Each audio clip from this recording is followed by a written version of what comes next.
What's going on, y'all? It's Athletes Culture again, coming at you with another video. So the NBA has just released its All-NBA teams as well as the All-NBA defensive teams.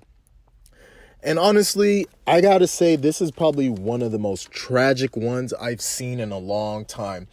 And this is just bringing implications of what Draymond Green warned us about years ago under the new collective bargaining agreement on how the media has so much control over players' futures. Like, people don't realize, because of Klay Thompson missing out on an All-NBA team, he now isn't afforded the luxury of signing for a Supermax. And he's up for a contract this year. Things like that. And then also not making an All-NBA team, defensive team, that also has implications too on people's contracts. So I really just don't get how the NBA is allowing this to happen. I mean, Russell Westbrook, who averaged a triple-double for the third time in a row, now gets put on All-NBA third team? All-NBA third team, are you kidding me? Somebody who averaged a triple-double 3 seasons in a row is placed on the All-NBA third team. Not only that, but I think the biggest snub of them all for Russ is him not making it to an All-NBA defensive team. Not one. Not a single one. Not first team, not second team. Which is quite shocking, seeing that Russell Westbrook was one of the players leading the charge of the Oklahoma City Thunder defensively. He was one of the main reasons why OKC had the best defense, one of the best defenses in the NBA. He was top 5 in steals total, top 5 in steals per game. Marcus Smart and Paul George both were, and they made it on the All-NBA defensive first team. Westbrook was also top 5 in defensive win shares, just like Giannis, who's probably going to win Defensive Player of the Year. And so was PG. Westbrook was in that category, and I will go even further. Westbrook, I believe, was ahead of Paul George in defensive win shares. So how is he not deserving of an All-NBA defensive team? But you give it to Eric Bledsoe? And I love Bledsoe. I honestly like him. But there was no way he was a better defender than Russell Westbrook. Not at all. And the only justification you can make is just out of sheer hate. Hate for Russell Westbrook.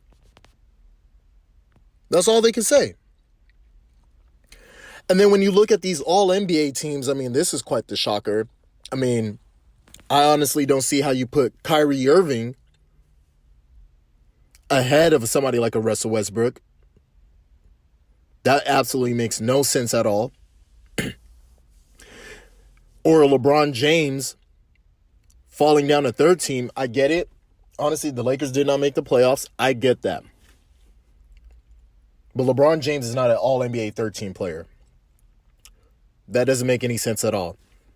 Same thing with Kevin Durant. If we're saying Kevin Durant is the best player in the NBA, how is he placed on the All-NBA second team? How do you justify putting Paul George ahead of him? How do you justify that?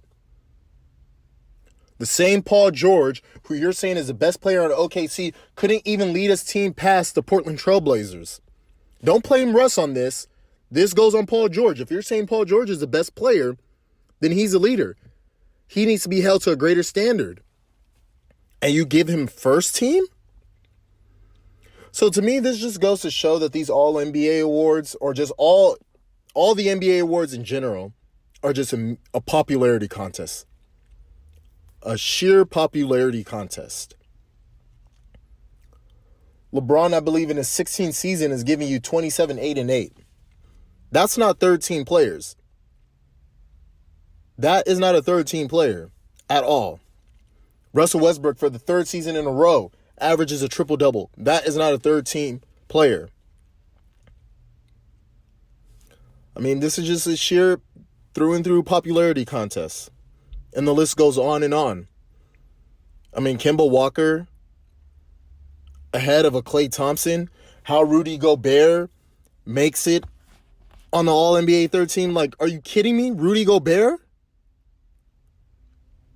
Rudy Gobert. I want you to think about that. How can you justify that? Even if it was at the center role, there is no way you can honestly tell me Rudy Gobert is better than a Karl Anthony Towns. No way in hell is Rudy Gobert offensively as skilled as Karl Anthony Towns. He may have the edge over him defensively, fine. But we're not giving these awards just based off of defense. Rudy Gobert has no business on an All-NBA team at all. So what you're just telling players, especially for the league who wants to promote this parity, where they want diversification of even small market teams being able to compete with larger market teams, what you're telling me as a player, if I'm Karl Anthony Towns, is that I need to go onto a big market. I need to go play for a team like New York or like the Los Angeles Lakers, or Miami Heat. Be in a big media market so more eyes and more media folks will be on me and give me the due respect that I deserve. Because it's not his fault that Minnesota missed the playoffs. That is not on Towns. Nor is it Gobert's sole purpose or sole reason why Utah. It's not all on Gobert why Utah made it. No, it's not. He's not even the best player on the Utah Jazz. So giving him the All-NBA third team, I mean, wow. Guys, I mean, they really blew it on this one. Just really blew it on this one. So the NBA needs to get it together. I mean, this can't continue. And this is just more of a reason why I see another, potentially, if they can't get this restructured, another lockout is going to happen. Just cannot continue to yield this type of power on over to the media, because they're ruining a lot of players financially by doing this. Snubbing a lot of good players that deserve the respect and the accolades that they've worked for. But I want to hear what y'all have to say. Like, comment, subscribe down below. I'm out.